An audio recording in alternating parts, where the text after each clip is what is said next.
Bonjour, shalom, je suis serviteur de Dieu Alan Rich. J'aimerais parler aujourd'hui de la volonté en tant que chrétien.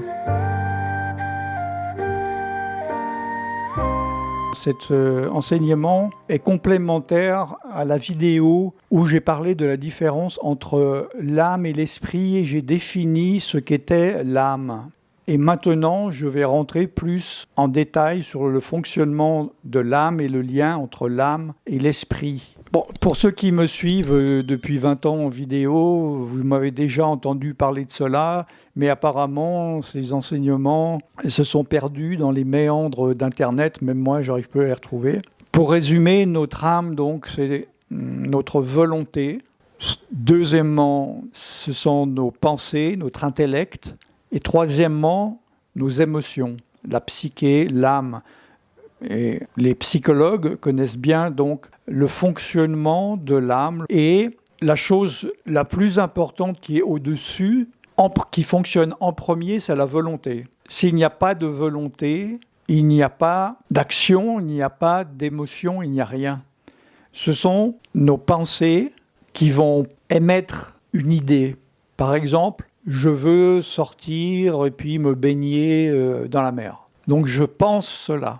Ce qui va actionner le fait que physiquement mon corps va aller à la mer se baigner, c'est de prendre une décision de le faire. Donc de suivre l'idée que j'avais.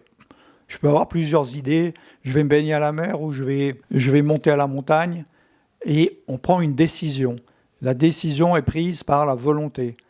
La volonté et la prise de décision, c'est un muscle.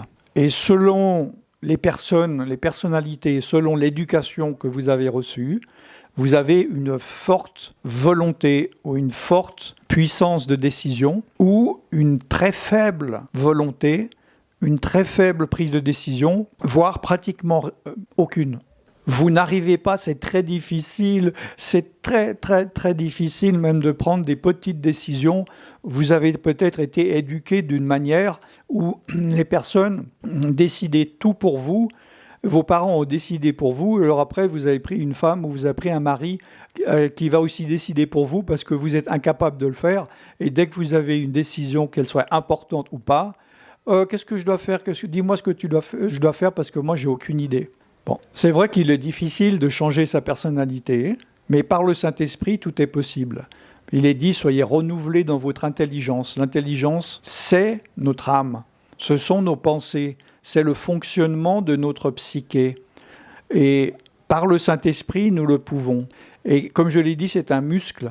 Donc, il faut pas vous dire, oh, moi, je ne me décide pas parce que j'arrive pas, parce que je ne l'ai jamais fait. Il faut commencer et exercer. Ce sont des choses qui viennent petit à petit. Vous ne pouvez pas vous lever un matin et commencer à prendre des grandes décisions et à tout décider de votre vie si vous ne l'avez jamais fait. Mais commencez par des petites choses, tout comme, par exemple, physiquement, vous le savez, si vous avez un problème, le sport et tout, vous n'allez pas commencer à faire un marathon de 10 000 km, de je ne sais pas combien, 40 km ou 100 km par jour. Vous allez commencer à marcher une demi-heure par jour et puis après, et votre corps va se fortifier, vous allez avoir les muscles qui vont venir et ensuite l'habitude. Eh bien, c'est pareil pour la volonté. Et c'est très important de faire fonctionner votre volonté au niveau de votre vie spirituelle. Parce que autant il faut être physiquement être actif, psychiquement être actif, il faut spirituellement être actif, c'est-à-dire il faut nourrir votre esprit, il faut aussi nourrir votre âme, il faut nourrir votre esprit, il faut rentrer dans la présence de Dieu, il faut prendre des décisions spirituelles par rapport au péché, par rapport à ce que Dieu peut vous dire ou pas, par rapport à beaucoup de choses.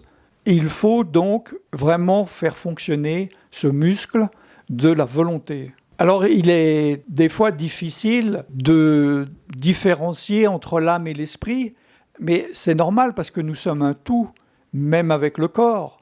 Il m'est très difficile d'être joyeux si j'ai le pied bloqué sous une armoire de 50 kilos. Et si j'ai un sujet triste ou une angoisse par rapport à ma vie de tous les jours, il n'est pas si facile de dire « Ah ben maintenant je vais prier, je me coupe de mon âme complètement ».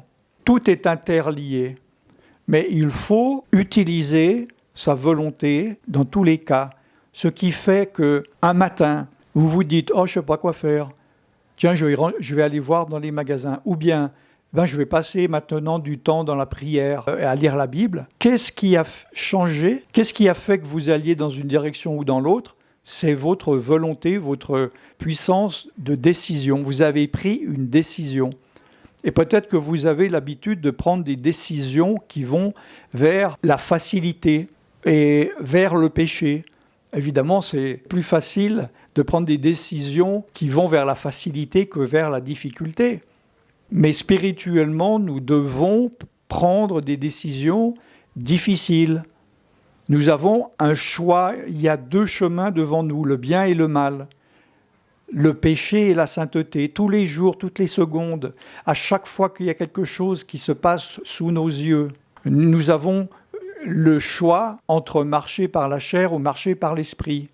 Et ensuite, il y a des conséquences par rapport aux décisions que nous prenons, voire aux non-décisions. Si je dois prendre la décision de faire quelque chose de bien et que je ne le fais pas, je me dis, j'ai pas pris de décision, mais vous avez eu tort, parce que là, il aurait fallu prendre une décision. C'est pour ça qu'il est dit, celui qui sait faire le bien et qui ne le fait pas commet un péché. Réfléchissez et méditez là-dessus, demandez à Dieu de vous aider et ne faites pas l'erreur de dire « Seigneur, oui, je veux plus de volonté, donne-moi la volonté, j'attends que tu me la donnes. » Au contraire, ça doit venir de vous. C'est peut-être quelque chose, vous ne savez pas comment faire. C'est comme si je vous dis, rentrez dans cette maison dans la ville, et vous dites, mais je ne sais pas où se trouve la maison, comment...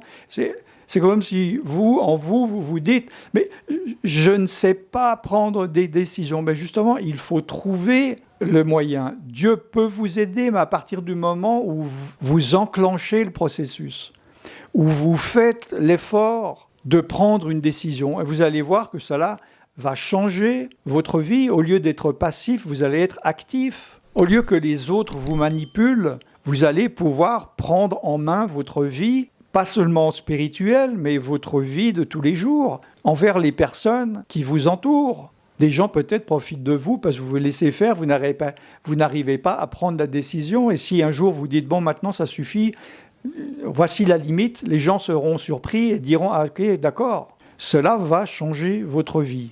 Je suis serviteur de Dieu Alan Rich et je vous bénis dans le nom tout-puissant de Yeshua. Shalom.